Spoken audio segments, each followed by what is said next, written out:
Hi అండి. Welcome to our channel.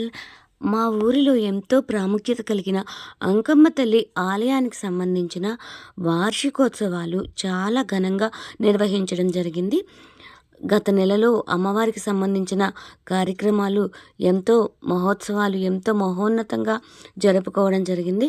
ఆ తల్లి చల్లగా చూసే ఆ తల్లి, స్త్రీలందరికీ పసుపు కుంకుమలు దీవెనలిచ్చే ఆ తల్లి కోసం అందరు స్త్రీలందరూ కూడా పసుపు వస్త్రాలు ధరించి నీటి బిందెలతో ఊరంతా నగరోత్సవం తిరగడం జరిగింది. ఈ తల్లికి సంబంధించిన వార్షికోత్సవాలు మొదలైన మొదటి రోజైతే సముద్ర స్నానాలకి ఆ తల్లి ఉత్సవ విగ్రహాన్ని తీసుకుని వెళ్ళి ప్రక్షాళన గావించి భూదాటి వారి వంశస్థులు ఆ గుడి ఆ ఆలయ నిర్మాణకర్తలు ఎవరైతే ఉన్నారో వారే భూదాటి వంశస్థులు.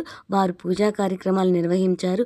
స్త్రీలందరూ కూడా ఆ తల్లికి చేసిన పసుపు కుంకుమ పూజలో పాల్గొని చాలా సందడి చేసి ఉత్సాహభరితంగా భక్తి పారవశ్యంతో ఆ కార్యక్రమం కూడా ఎంతో దిగ్విజయంగా పూర్తి చేసుకొని మేళతాళాలతో ఆ తల్లిని మళ్ళీ ఆలయానికి తీసుకురావడం జరిగింది. ఆ వీడియో కూడా నేను అప్లోడ్ చేయడం జరిగింది. తప్పకుండా ఆ వీడియో కూడా చూడండి. అందుకన్నా ముందు సబ్స్క్రైబ్ చేసుకోండి. స్త్రీలందరికీ సంబంధించిన ప్రతి విషయం కూడా మనం చెప్పుకునే ప్రయత్నం అయితే చేద్దాము. తప్పకుండా కామెంట్స్ రూపంలో మీ విలువైన అభిప్రాయాలు కూడా తెలియజేయాలని నేను కోరుకుంటున్నాను. పసుపు అంటేనే శుభం. పసుపు అంటేనే పసుపు కుంకాలతో ముత్తైదువకి పసుపు కుంకుమ ఎంతో విలువైనవి. ఆ తల్లి స్త్రీలందరికీ పసుపు కుంకుమ అందిస్తుంది. ఆ తల్లి గుడిలో ప్రత్యేకంగా పసుపు కుంకుమ పూజ తప్పకుండా చేస్తాము గుడికి వెళ్ళిన ప్రతిసారి కూడా. ఈ కార్యక్రమంలో అయితే చూశారు కదా, పెద్ద వయసు మహిళలు కూడా ఎంతో ఆనందంగా పాల్గొనడం జరిగింది. చిన్న చిన్న పిల్లలు కూడా ఎంతో ఉత్సాహంగా ముందుకొచ్చారు. అలానే నగరోత్సవం ఊరి పొలిమేర్ల వరకు కూడా స్త్రీలందరూ కూడా ప్రతి ఒక్క స్త్రీ పాదరక్షలు లేకుండా, దైవ కార్యక్రమం అంటే అంతే కదండి, పాదరక్షలు లేకుండానే తిరుగుతాము. అలాగే ప్రతి స్త్రీ కూడా పాదరక్షలు లేకుండా నీటి బిందెలు తీసుకుని నగరోత్సవం బయలుదేరాము. ఈ స్త్రీలందరం ధరించిన పసుపు చీరలు, నీటి బిందెలు దేవాలయం వారే సమకూర్చడం జరిగింది. వారికి నా తరపున, స్త్రీలందరి తరపున కూడా ఈరోజు ధన్యవాదాలు తెలియచేసుకుంటున్నాను. ఆ తల్లికి సంబంధించిన ఈ పూజా కార్యక్రమంలో అందరం కూడా ఎంతో ఉత్సాహంగా భక్తి పారవశ్యంతో ముందుకు కదులుతూ నగరోత్సవాన్ని ప్రారంభించడం అయితే జరిగింది. మేళతాళాలతో ముందుకి కొనసాగుతూ ముందుకే వెళ్ళాము. నాకు సంబంధించి ఈ తల్లి చూపించిన మహిమలు కొన్ని మీతో నేను తప్పకుండా షేర్ చేసుకోవాలి. ఈ సందర్భంగా నేను బిందె తీసుకొని ఇలా పాదరక్షలు లేకుండా నడవడానికి ముందు నాకు కాలికి సంబంధించి ఒక రకమైన ఇబ్బంది ఉంది. ఆర్థరైటిస్ అని మడమ నొప్పి నాకు చాలా ఇబ్బంది ఉండేదండి. చెప్పులు లేకుండా ఇంట్లో కూడా నేను ఫ్రీగా నడవలేని పరిస్థితి. అలాంటిది ఆ తల్లి మీద నమ్మకంతో ధైర్యంగా చెప్పులు లేకుండా, పాదరక్షలు లేకుండా నగరోత్సవంలో నీటి బిందె తీసుకొని ముందుకు వెళ్ళే ప్రయత్నం చేశాను. ఏమొచ్చినా ఆ తల్లే చూసుకుంటుందన్న నమ్మకం నాకు. అలాగే ఆ రోజు కొంచెం ఇబ్బంది పడిన మాట వాస్తవమే, కానీ అంత దూరం నడవడం వల్ల, పాదరక్షలు లేకుండా నడవడం వల్ల కొంచెం ఇబ్బంది పడ్డాను. కానీ తెల్లారి నార్మల్గానే ఉన్నాను. అది మళ్ళీ ఆ నొప్పులు అనేవి తిరగబెట్టడం అనేవి ఏమీ జరగలేదు. అలాంటి ఇబ్బంది ఉన్నప్పుడు అలాంటి ప్రయత్నాలు అయితే చేయకూడదు. కానీ ఆ తల్లి మహత్యం అంత గొప్పదే అండి. నాకు ఎలాంటి ఇబ్బంది లేదు. నాకు క్రమక్రమంగా నొప్పి తగ్గుతుందే తప్ప ఏమీ పెరగడం లేదు. అది ఆ తల్లి మహత్యం.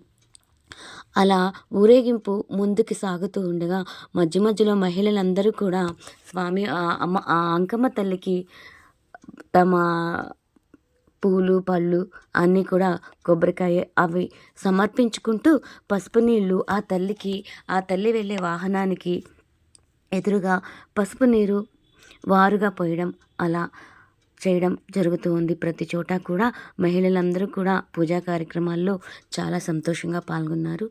ఇంకా ఈ తల్లికి సంబంధించి మహిమల గురించి చెప్పాలి అంటే చాలానే ఉన్నాయండి. ఒక్కటని కాదు.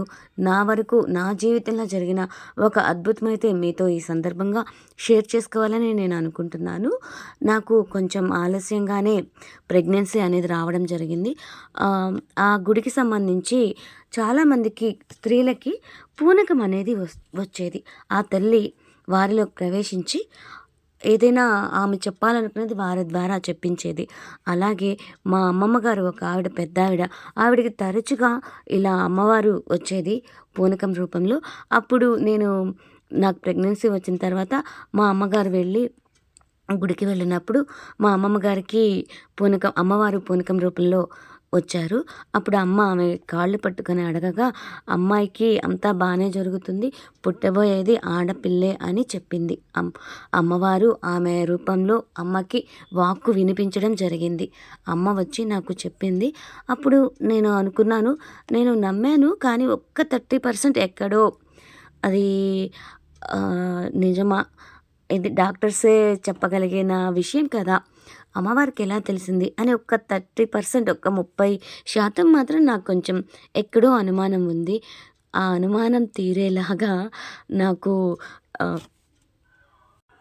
సిజేరియన్ జరిగినప్పుడు అంత మత్తులో కూడా నేను డాక్టర్ గారిని అడిగాను. ఎవరు సార్ నాకు పుట్టింది అనేసి. పాప పుట్టిందమ్మా అని చెప్పడం జరిగింది డాక్టర్ గారు.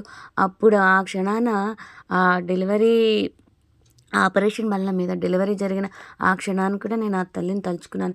అమ్మ నువ్వు చెప్పినట్టే జరిగింది తల్లి. నేనే మూర్ఖంగా నిజమా అని ఎక్కడో అనుకున్నాను తల్లి మనసులో. నీకు ఆ శక్తి ఉందమ్మా అనుకుంటూ నేను ఆ తల్లికి మనసులోనే నమస్కారం చేసుకున్నాను. అలాగే మా చెల్లెళ్ళిద్దరికీ కూడా మా బాబాయ్ కూతుర్లు, నా కజిన్ సిస్టర్స్ వాళ్ళిద్దరికీ కూడా మగపిల్లలు. వాళ్ళకి మగపిల్లలు పుడతారని చెప్పింది కూడా ఆ తల్లే. మా అమ్మమ్మ గారికి అమ్మవారు అలా వచ్చేసి పూనకం రూపంలో వచ్చి మా చెల్లెళ్ళకి కూడా మగపిల్లలు పుడతారని తెలియజేయడం జరిగింది. ఇంతకు మించిన ఇంతకు మించిన మహిమ ఇంకేముంటుంది చెప్పండి. మా కుటుంబంలోనే ఇలాంటివి ఎన్నో ఉన్నాయి. ఆ తల్లి చూపించిన మహిమలు. ఇలా ప్రతి ఒక్కరి కుటుంబంలో కూడా ఆ తల్లి గురించి చెప్పుకునే కథలు ఎన్నో ఉన్నాయి. ఇక చూస్తున్నారు కదండీ! ఊరేగింపు మెయిన్ రోడ్డు మీదకి కూడా రావడం జరిగింది. ఎక్కడా కూడా మేము ఇబ్బంది పడకుండా దేవాలయం వారు ఎక్కడికక్కడ మజ్జిగ, మంచినీరంటే సుగంధ అంటూ అందరికీ కూడా సేద తీరేలాగా దప్పిక లేకుండా చాలా బాగా చూసుకున్నారు. రోడ్డుకి అడ్డం పడకుండా ఓ పక్కగా మేము కూడా ఆ కార్యక్రమంలో ఓ పక్కగా వెళ్తూ వచ్చాము. మీరు కూడా ఓం అంకమ్మ తల్లి జయ అంకమ్మ తల్లి అంటూ మనసులో స్మరించుకోండి. ఆ తల్లి తన మహత్తుని తప్పకుండా చూపిస్తుంది. ఇక చూశారు కదండి, స్త్రీలు, చిన్నపిల్లలు ఆనందంగా నాట్యం చేయడం మొదలుపెట్టారు. మధ్యలో వాళ్ళ పారవస్యం అనేది చూపిస్తున్నారు.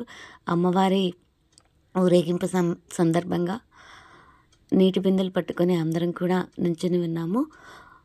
కొంతమంది పిల్లలు ఇలా ఉత్సాహంగా నాట్యం చేస్తూ వేడుకగా ముందుకు సాగడం జరిగింది. నగరంలో ప్రతి ఒక్కరు కూడా చాలా సంతోషంగా వీక్షిస్తూ ఉన్నారు ఈ కార్యక్రమాన్ని. ఇక ఇలా ముందుకు వెళ్తూ దారిలో ఏవైతే ఆలయాలు ఉన్నాయో అవన్నీ కూడా చూసుకుంటూ నమస్కరించుకుంటూ వెళ్ళడం జరిగింది. ఇదైతే మా ఊర్లోని శివాలయం అండి. అందరం కూడా ఈ శివాలయానికి కూడా వెళ్ళి దండం అది పెట్టుకొని ఆశీస్సులు తీసుకొని అక్కడ పక్కనే భావన ఋషి స్వామి వారి ఆలయం కూడా ఉంది. అక్కడ కూడా మేమందరం కూడా మళ్ళీ తీర్థప్రసాదాలు అవి తీసుకొని మళ్ళీ మేము ఆలయానికి, అంకమ్మ తల్లి ఆలయానికి వెనుతిరగడం జరిగింది. ఆలయానికి వెళ్ళిపోయిన తర్వాత ప్రతి ఒక్కరి బిందెని కూడా ఆ తల్లికి సమర్పించడం జరిగింది. ఏ ఒక్కరు కూడా బాధపడకుండా ప్రతి ఒక్కరు కూడా క్యూలో నుంచున్నాము. గుడికి వచ్చేసిన తర్వాత ప్రతి ఒక్కరి బిందె అమ్మవారికి, ప్రతి ఒక్కరి బిందెతో అమ్మవారికి జలాభిషేకం జరపడం జరిగింది. ఆ నీరు మళ్ళా ఆ జలాభిషేకం జరిగిన నీరు కొంచెం మనకి ఇస్తారు. ఆ బిందెతో అదే బిందెలో ఆ నీరు తీసుకుని వచ్చి ఇంట్లో కనుక మనం చల్లుకుంటే ఇంట్లో చీడపీడలన్నీ కూడా తొలగిపోతాయి.